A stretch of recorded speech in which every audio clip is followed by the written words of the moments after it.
You are standing in the shadows of Greenwich Palace on a sweltering July morning in 1588 AD. The air hangs thick with the mingled scents of unwashed bodies, rotting rushes on the floor, and the sickly sweet perfume that courtiers douse themselves with to mask what lies beneath. Through the heavy wooden doors, you hear the rustle of silk and the soft murmur of voices as Queen Elizabeth I holds court. But as you draw closer, another smell cuts through the floral mask, something sharp and metallic, like copper pennies left in stagnant water, mixed with the earthy musk of bodies that have known soap only as a stranger. The Virgin Queen, Gloriana herself, sits resplendent on her throne in cloth of gold and pearls, her pale face painted white as fresh snow. She smiles, revealing teeth the colour of autumn leaves, and when she speaks, courtiers lean forward, not just in reverence, but because the distance makes her words easier to bear. This is the woman who defeated the Spanish Armada, who ruled England for 45 years with an iron fist wrapped in silk gloves. But beneath the magnificent facade lay habits that would make a modern person recoil in horror. Before diving into these forgotten stories of survival and suffering, if you enjoy learning about the hidden truths of history, consider hitting that like button and subscribing for more content like this. And please, comment below to let me know where you're listening from. I find it incredible that we're exploring these ancient stories together from different parts of the world, connected across time and space by their shared curiosity about the past. The truth about Elizabeth Tudor's personal hygiene reads like a catalogue of medieval nightmares, each habit more revolting than the last. Yet to understand why England's greatest queen lived this way, we must first understand the world she inhabited, a world where bathing was considered dangerous, where medicine was guesswork, and where even royalty lived in conditions that would horrify us today. The quarterly bath ritual. Elizabeth I was actually progressive by the standards of her time. She bathed once every 3 months, whether she needed it or not. Her exact words, recorded by her courtiers, were that she bathed once every 3 months, whether I need it or not. Most of her subjects went months or even years without a full bath, believing that water opened the pores and made the body vulnerable to disease and evil spirits. When Elizabeth did bathe, it was a production worthy of a theatrical performance. Servants would haul enormous copper tubs into her private chambers, filling them with water heated over massive kitchen fires. The water came from the Thames, already polluted with the waste of London's growing population. The river water was brown and thick with sewage, dead animals, and industrial runoff from the city's workshops and tanneries. The soap available was a crude mixture of animal fat, wood ash, and lye that was more likely to strip skin than cleanse it. The fat came from pigs and cattle, often already rancid. The ash was gathered from palace fireplaces, carrying soot and residue. When mixed with lye, this concoction created a soap harsh enough to remove skin along with dirt. But 90 days is a long time between baths. As weeks passed, Elizabeth's body would accumulate layers of sweat, dead skin, and various substances she applied to mask her odour. By the end of her 3-month cycle, courtiers would know when the Queen was approaching long before she entered a room. Court documents from 1579 AD record a telling incident. The French ambassador complained in a letter to his king that he had to hold a pomander filled with sweet herbs to his nose during his audience with the Queen. For the royal person emits such odours as to make close conversation a trial of endurance. The ambassador's wife fainted during a formal dinner, not from heat as publicly announced, but from the overwhelming smell emanating from the royal table. The dental disaster that shocked Europe. Elizabeth's teeth were perhaps her most infamous hygiene disaster, becoming a subject of international gossip and diplomatic concern. By her 40s, they had turned completely black from decay, and the sight of her smile became so disturbing that foreign ambassadors would write detailed reports about it to their home countries. The Queen's dental problems began with her insatiable appetite for sugar. In the 16th century, sugar cost more than gold, making it a status symbol. Elizabeth's daily diet included marchpane, sugared violets, candied fruits, comfits, and sweet wines. She would nibble on sugar throughout the day, letting crystals dissolve slowly in her mouth, bathing her teeth in sugar for hours. There was no understanding of dental hygiene, no brushing, no flossing, no regular cleaning.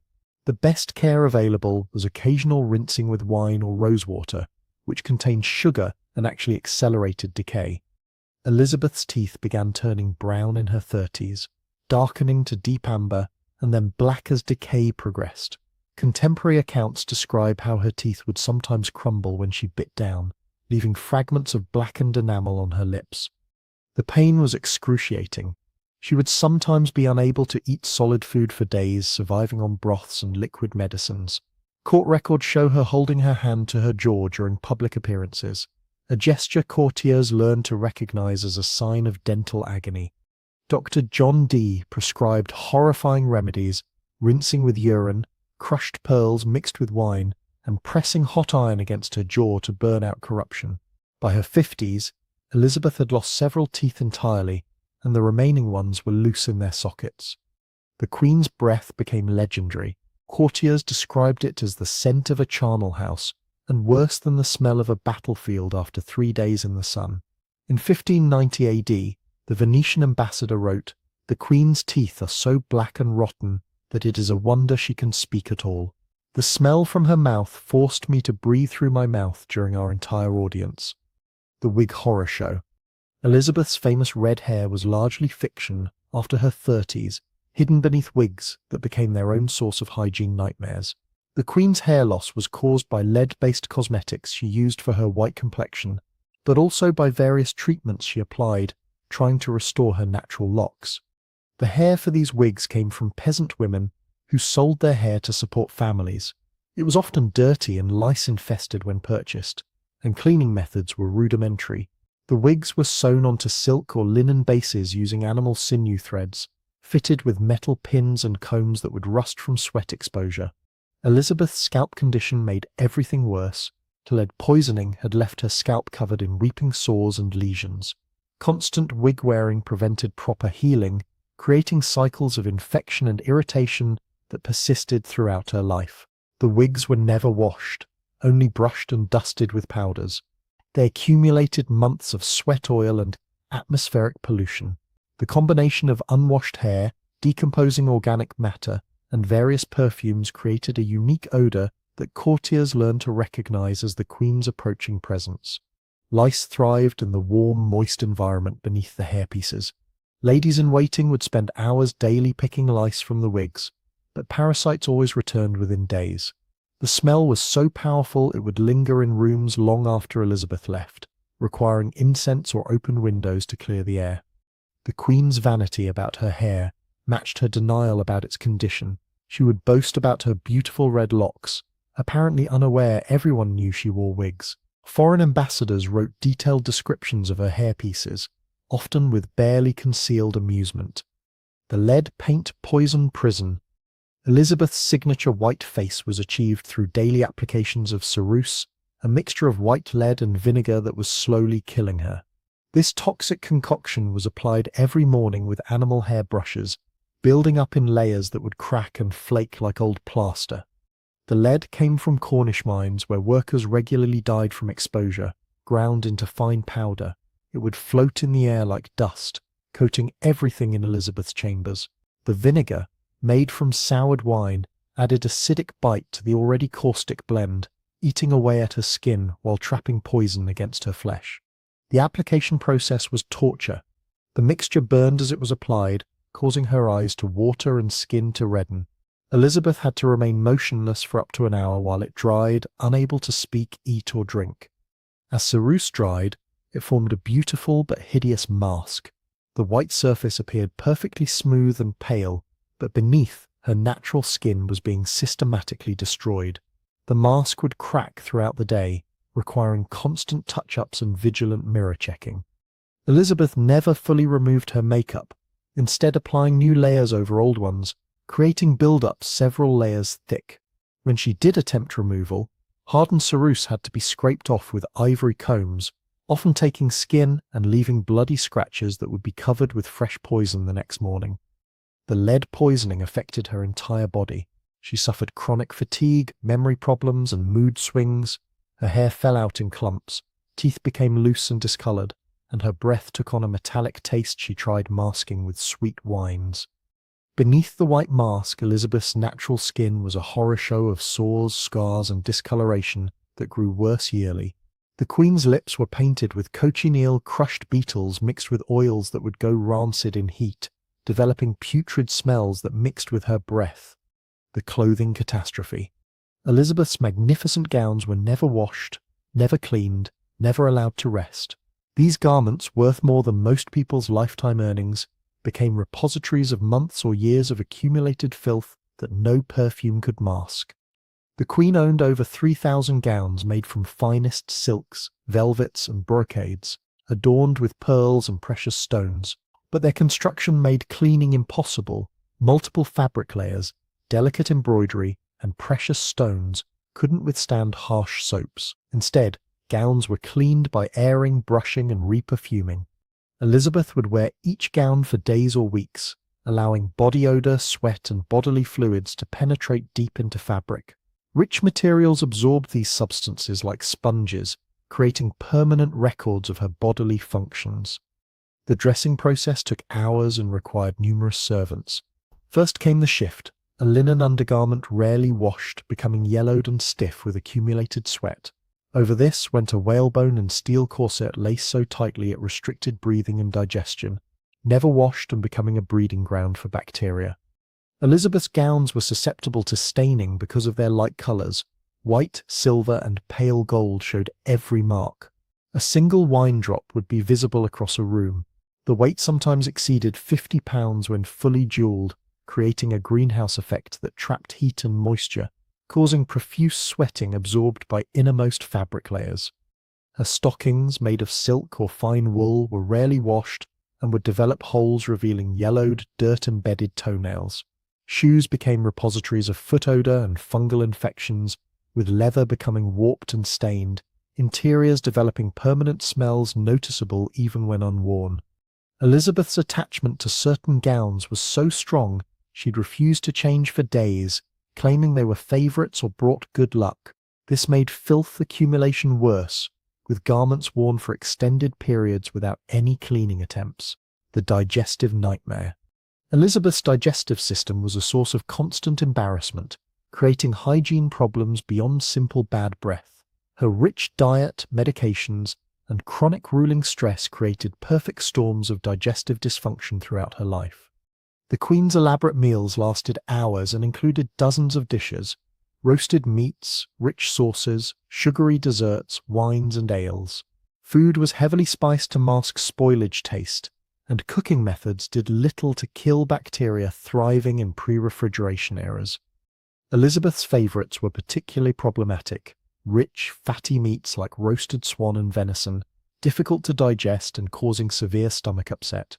She consumed large sugar quantities in various forms, disrupting her body's natural balance and contributing to dental problems. Her eating habits were as problematic as food choices.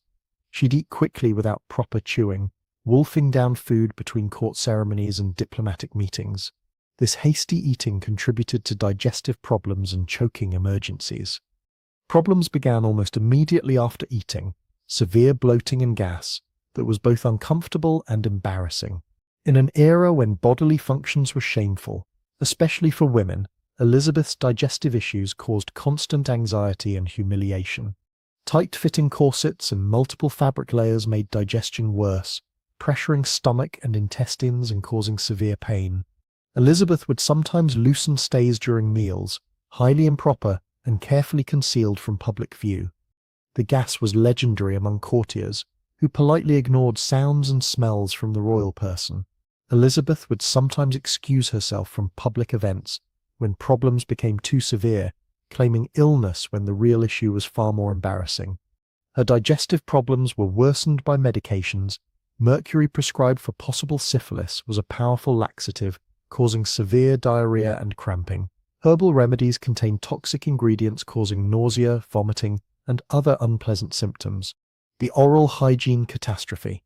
Beyond rotting teeth, Elizabeth's entire mouth was a festering wound creating problems far beyond bad breath. Her oral cavity had become a breeding ground for bacteria and infection, creating smells and tastes that permeated every aspect of daily life.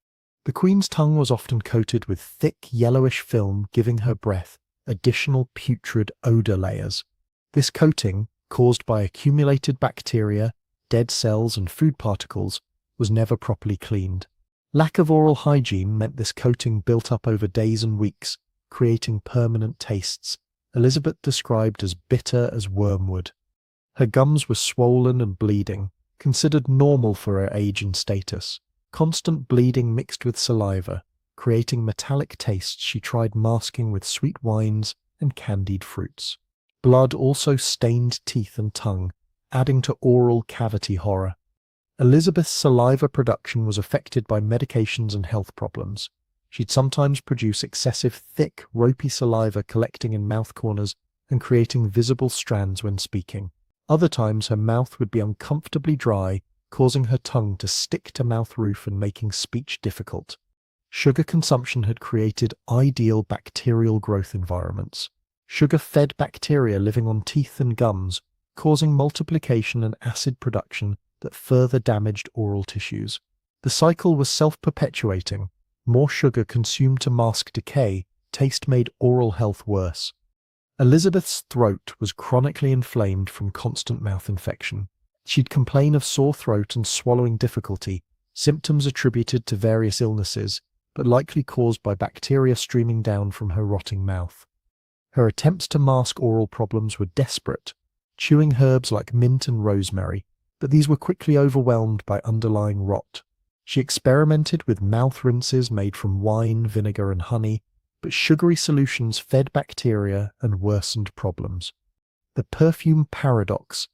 Elizabeth's answer to overwhelming hygiene problems was dousing herself in increasingly heavy perfumes and scented oils, but this created worse problems.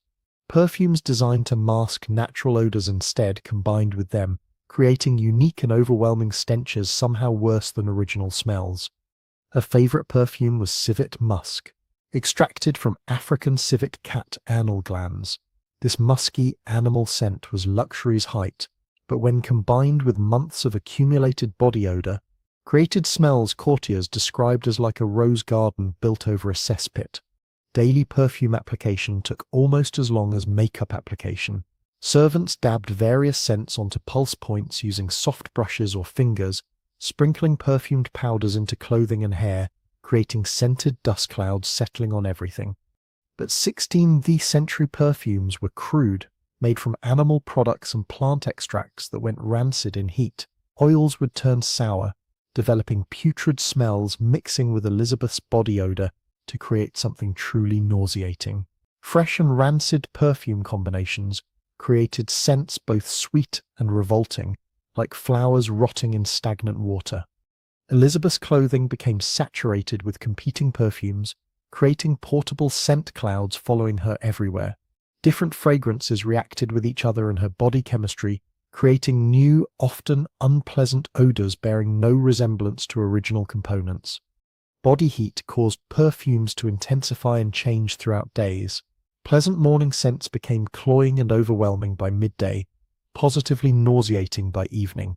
Elizabeth seemed unaware of this transformation, continuing fresh perfume applications throughout days, without realizing she was worsening problems. The Queen's perfume collection was vast and expensive, imported from across Europe and the Middle East. She owned fragrances from rare flowers, exotic spices and precious resins, each costing more than most annual earnings.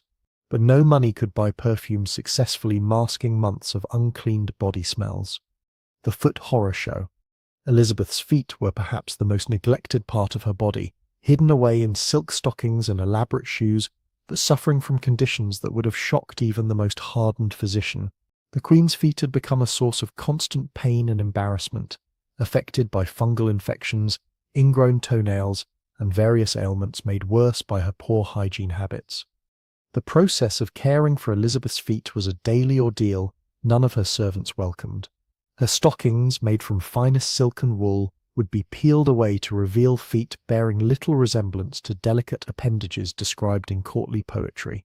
The skin was often white and waterlogged from constant moisture, with fungal infection patches creating cheesy, rancid odors.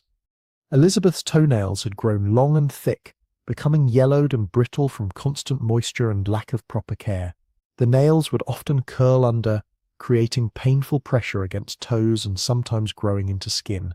The Queen's attempts to trim her toenails were crude and often resulted in cuts and infections taking weeks to heal. The spaces between Elizabeth's toes were breeding grounds for fungal infections thriving in warm, moist shoe environments. Skin would become white and peeling, infections spreading to toenails, causing them to become thick and discolored. The smell emanating from these infections was distinctive and overwhelming, described by ladies-in-waiting as like rotting cheese mixed with vinegar. The Queen's shoes were works of art that had become repositories of foot odor and bacterial growth. Made from finest leather and decorated with jewels and embroidery, these shoes were never cleaned or aired out, instead accumulating months of sweat, dead skin, and various fluids seeping from Elizabeth's infected feet. Leather would become stained and warped, interiors developing permanent smells noticeable even when shoes weren't being worn. Elizabeth's habit of wearing the same shoes for days or weeks made foot problems worse. Constant moisture from sweat and lack of air circulation created ideal conditions for bacterial and fungal growth. The Queen would sometimes complain of burning and itching sensations in her feet, symptoms she attributed to various causes but were likely related to infections plaguing her lower extremities. The Queen's foot odour was so distinctive that servants could sometimes tell when she was approaching by smell alone. The odour would linger in rooms long after she'd left, requiring open windows and burning incense to clear air. Foreign ambassadors would sometimes comment on strange smells seeming to emanate from floor around the Queen's throne, not realising they were detecting odour from her feet. The sleeping chamber horror. Elizabeth's bedchamber was a concentrated repository of all hygiene failures, a room where months of accumulated filth created barely breathable atmospheres. The Queen's sleeping quarters, which should have been rest and privacy sanctuaries, had become odour nightmares and unsanitary conditions challenging the strongest constitutions. The royal bed was craftsmanship masterpiece and neglect monument. The elaborate four-poster structure was finest carved oak decorated with cloth of gold hangings, costing more than most castles. But bed linens, changed perhaps monthly if fortunate, had become stiff with accumulated sweat, bodily fluids, and various ointments and powders applied to skin.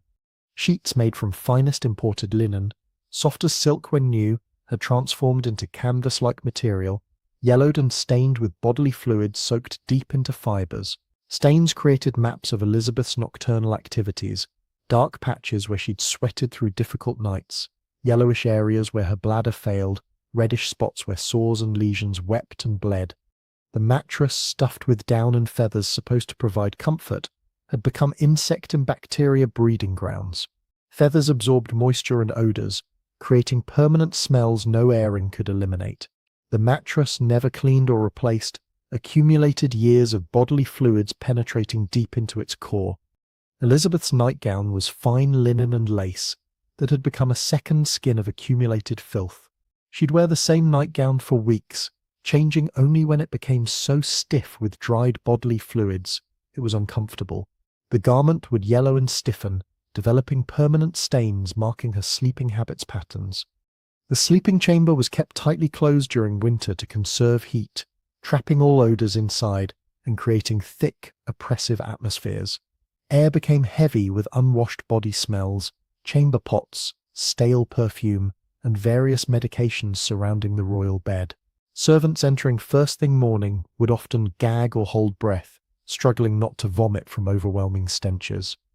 As Elizabeth entered her life's final decade, hygiene problems reached horror crescendos that would have been unimaginable even by her earlier years' standards. Accumulated effects of decades of poor hygiene, lead poisoning, and untreated medical conditions had transformed the once glorious Queen into living embodiments of decay and neglect. The Queen's skin had become patchworks of sores, scars, and discoloration no makeup could conceal. Years of lead poisoning left her face pitted and scarred, with deep lesions weeping and crusting before being covered with fresh toxic cosmetic layers. Her natural skin colour became sickly yellow-green, resulting from liver damage and internal problems caused by medications and poor diet. Elizabeth's hair loss became complete, leaving her scalp a battlefield of infected sores and scarred tissue.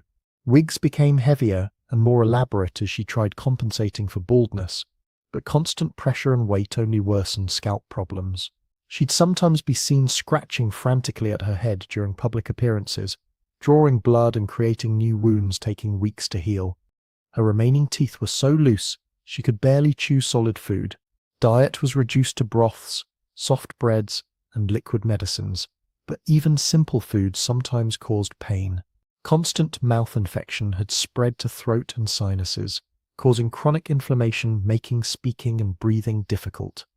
Elizabeth's body odor reached almost supernatural intensity levels. Combinations of unwashed skin, infected wounds, rotting teeth, and rancid perfumes created smells. Courtiers described as the scent of death itself. Her presence could be detected from rooms away, and servants would sometimes flee when hearing she was approaching. The Queen's mental state had deteriorated, possibly from lead poisoning and accumulated toxins. She'd sometimes forget recent conversations, repeat herself endlessly, or fly into violent rages over minor perceived slights. Her behavior became increasingly erratic and unpredictable, making daily routine management difficult for courtiers. When Elizabeth Tudor died on March 24, 1603 AD, at Richmond Palace, there was profound silence in the death chamber.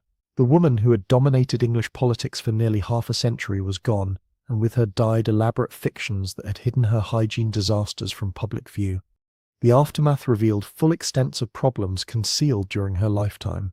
Servants preparing her body for burial found a woman bearing little resemblance to portraits that had made her famous. Rooms where she'd lived and died retained distinctive odors for months after her passing, with some palace areas sealed off and abandoned, too contaminated for other purposes. You are standing once again in Greenwich Palace shadows, but now summer morning air carries only rose scents from carefully tended gardens. The horror has been sanitized, truth polished until it gleams like golden facades that once hid such revolting reality. But if you listen carefully to wind through ancient stones, you might still hear whispered testimonies of long-dead servants, gasps of shocked ambassadors, and laboured breathing of a queen, who learned too late that some crowns are heavier than others, and some victories cost more than defeat. Elizabeth Tudor's greatest enemy was not Spain or France. It was the mirror reflecting back the price of denying basic mortal flesh needs. The woman who claimed marriage to England died wedded only to her own decay, and the realm she left behind was forced to air out palaces and start fresh, hoping new kings' reigns would smell sweeter than the last queen's 45 long, putrid years.